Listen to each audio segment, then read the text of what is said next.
Hi, I'm Zona from Surfcaster's Journal. You guys know that recently we've been talking a lot about the GoPro cameras. We did quite a few write-ups on our blog. We did a write-up in a previous issue of a magazine, and now we did the follow-up in the current issue of a magazine. You probably are wondering why we're fascinated with these cameras. Well, if you ever got a chance to look at the footage that comes out of this camera, you will be amazed too. If you haven't seen the camera in person, it's quite tiny. This is it. Full HD, 1080, take pictures, still shots, full video. You can set it up so you take pictures in sequence. But the best part is the waterproof housing, which is the part that appeals to the Surfcasters. This particular one, we managed to break it. As you can see, we busted the lens when charging the camera recently. Unfortunately, dropped it on the floor when we were charging it, and that's about the only way you can destroy this thing, because it's virtually indestructible once it's in a case. We have two cases. One was the original case, and the second one is the case, actually the reason why we did the follow-up review. The original case would fit the camera inside. You'd lock it up, and it came with a bunch of attachment. This particular one was to wear it on your head. So if you like to fish or wetsuit or whatever it is, as you can see by our footage here, we wore it when we were wetsuiting in Cuttyhunk last year, and we thought that the quality was fantastic. The GoPro also comes with chest harness where you can wear this on your chest. I believe this is an optional accessory, this car mount, where you mount your camera onto the suction cup, put it on the hood of your car, and drive anywhere you want. As you can see by the footage, we shot this last year when we were out in Montauk, driving from Camp Hero down to the get-on at Montauk Point. Regardless of which camera you decide to buy to use while fishing, I think you should consider two things first.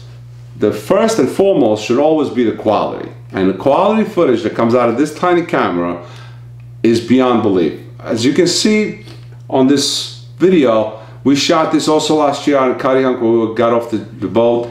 I mean, it's just beautiful. It's full 1080, high definition.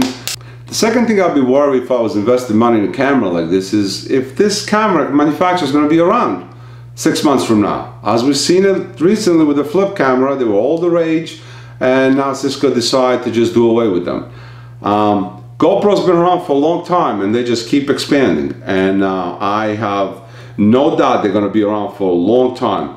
If you ever wanted to see some sick footage, go to GoPro.com, and you're going to see some incredible videos of people snowboarding, skiing, all kinds of stuff with these cameras. Now, our only beef with this camera, and again, this waterproof case is almost bulletproof, so you don't have to worry about water ever getting in here. If you drop it on the floor, your camera will be fine. If you scratch the lens part, you're probably gonna have to buy another case, which I'm not sure how much it is, maybe 30-40 bucks just for the case itself.